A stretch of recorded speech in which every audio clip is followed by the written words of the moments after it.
Chapter 10, The First Hidden Piece Part 2. Stepping down from the carriage, I walked aimlessly.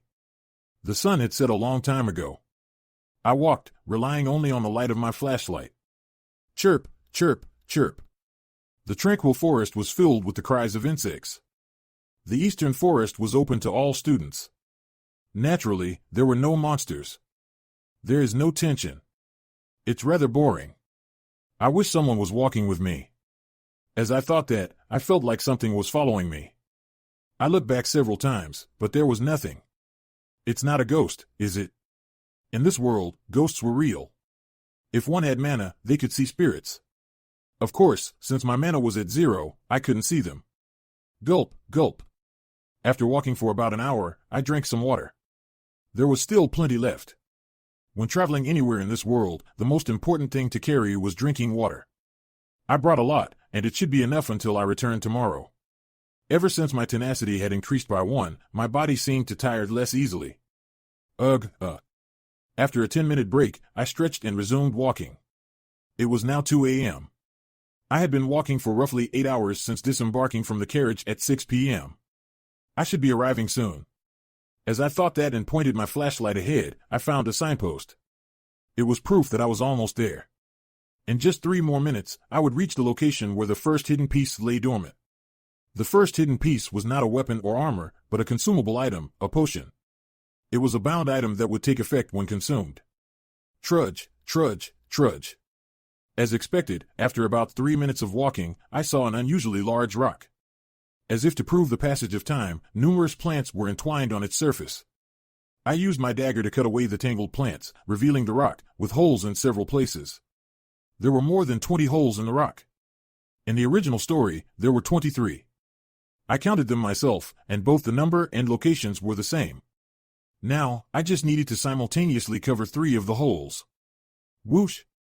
I immediately stuck my fingers into the holes. Soon, the rock quivered slightly and split in half. Inside, there was a small glass bottle containing a brown liquid. The first hidden piece, natural power.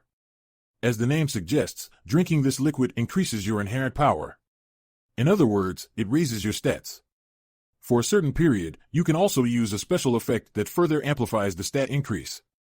However, when your stats reach 15 or above, both the passive effect and special effect vanish, so it's only useful at the beginning. In the Spearmaster route, Neek reaches all stats 15 by the end of the 2nd year. Even if Neek obtains this, the effective period would be just around a year and a half. Starting from the 3rd year, the academy is destroyed and students and professors are killed indiscriminately. In other words, Neek doesn't need natural power in the Spearman route. But for me, with a strength and endurance of 7, it will be a great help. By the way, the hidden pieces information does not appear in the original story. Grade? Unable to view information. View details. As expected, I can't see it. I carefully wrapped the glass bottle with a handkerchief and put it in my pocket. I will drink it when I return to my room. After taking natural power, you will be forced to sleep for 12 hours. There are no monsters here, so it's not dangerous, but I'd rather not sleep for 12 hours in a dark and damp forest. Now that I've secured the hidden piece, I'll take a nap and then leave the forest. I immediately prepared to camp. I gathered branches scattered around and started a fire. My body warmed up in no time. I brought a thick down jacket and blanket in case it's cold, but I don't think I'll need the blanket. I put on my jacket and sat down, leaning my back against a large tree. Sleepiness washed over me instantly. Well, I did walk for over 8 hours, though I took some breaks in between. Just as I was about to drift off. Rustle, rustle. The sound of rustling leaves nearby caught my attention. One hand gripping the dagger at my waist, I shone the flashlight in the direction of the noise. Ah! There stood a girl with long, silver hair like mine. Aisha. What brings you all the way here? I lowered the flashlight and looked at Aisha. She couldn't meet my gaze and awkwardly spoke. Ah. I had nothing to do over the weekend, so I followed you. It's only natural for a child of a branch family to support a direct descendant, right? There's no such setting. I silently stared at Aisha for a long time. As expected, she was lying. Aisha's physical condition told the truth. Just a few hours ago, her calm lustrous silver hair was now unkempt and tangled, and her once neat uniform was soiled in various places. Above all, her lips. Her once soft, moist-looking lips were now cracked like hardened soil after rain. It was proof that she had hardly drunk any water. Sigh. I let out a soft sigh. She flinched, avoiding my gaze, and hung her head, as if waiting for her punishment. I focused on the campfire as I spoke. Aisha. Yes. Aisha's voice trembled. Sit down. After a brief silence, Aisha asked hesitantly. Why yes? Sit. I don't want to repeat myself. Aisha hesitated for a moment before sitting down right where she had been standing. I meant for her to sit near the campfire, of course. The night air in the forest was chilly. If she stayed like that, even a Hero Academy student with exceptional physical abilities could catch a cold. She must really dislike me. Was she that upset about being rejected for dinner? I meant for you to sit near the campfire. Oh, yes, yes. Aisha hurriedly approached and sat near the campfire. The flickering flames illuminated her face. Her cheeks appeared to be quite hollow, and her lips were dry and chapped. I stared at Aisha for a moment before speaking. You didn't prepare at all to support me. Aisha's face flushed noticeably. I am sorry. Drink. I handed her the water container. Huh? Aisha blinked her eyes, looking back and forth between my hand holding the container and my face. My arm is getting tired. Yes, yes. Aisha hastily took the water container. And then. Gulp, gulp, gulp, gulp. She drank the water so greedily, without any manners, sucking down the water from someone else's container. After drinking water for a while, she finally let out a sigh of relief and removed her lips from the water bottle. Thank you, Theo sir. Aisha handed the water container back to me. A brief silence followed.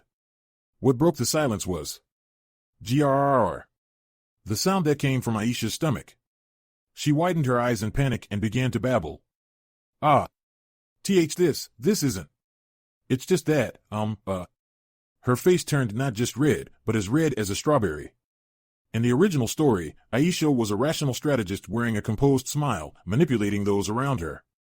But the flustered girl before me was quite different from the Aisha Waldirk I had pictured in my head. How could such a timid girl possibly kill me? As I listened to her rambling, I took out a frying pan and some food from my bag. Have this and wait for a moment. I handed Aisha a biscuit and began to cook some sausages and bread over the fire. Ray translations. Family business. Aisha couldn't forget the words Theo had spoken earlier. Although it seemed like an excuse, bringing up the family's business was unusual. There was definitely something more to it. She didn't know what it was, but her intuition told her so. She had to figure it out quickly. After Theo left the classroom, Aisha promptly followed him and boarded the same carriage.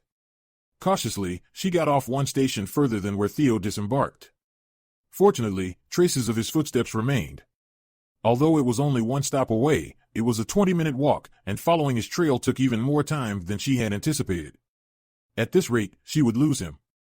Drawing upon her mana, Aisha enhanced her eyes and legs and began to sprint. However, she was still inexperienced in body enhancement. She wasted more mana than she utilized effectively. Her mana rapidly depleted. Nonetheless, she persisted in her enhanced form and continued chasing Theo. Where on earth is he going?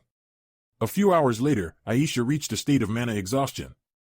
She felt like collapsing but barely endured with her willpower, keeping her eyes wide open to not lose his traces. But a limit that couldn't be overcome with willpower came. She hadn't prepared any water or food since. Her throat was parched, her stomach ached with hunger, and her body trembled due to mana exhaustion. It wouldn't be unusual for her to faint at any moment. There was no way she could maintain her speed. Before she knew it, Theo disappeared from her sight. All right, I'll just take a short break and follow him again. His footprints should still be there.